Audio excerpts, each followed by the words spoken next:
Welcome to Sweet Life Beat Life. We hope this video helps. You start by collecting parts: Cronus Zen, an OTG cable, and your Xbox controller.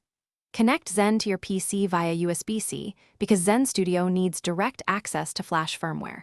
Once done, run Zen Studio as administrator so drivers install cleanly. This eliminates connection errors later. Make sure your console and controller are updated since mismatched firmware blocks scripts. You want a stable baseline before loading profiles, so take these steps now. They prevent headaches during mapping and scripting. Next, flash the Zen with the latest firmware inside Zen Studio. This fixes compatibility and performance issues.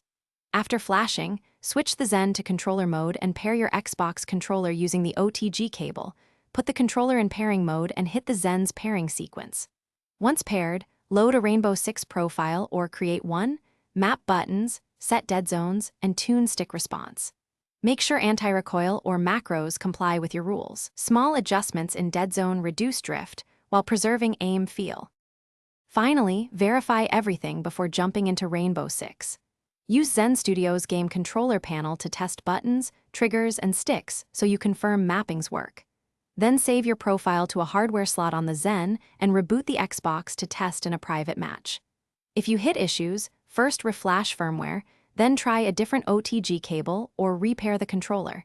These 3 fixes resolve most faults. If drift persists, adjust dead zone values and retest until input feels natural and reliable. Thanks for watching. Consider subscribing if we helped you.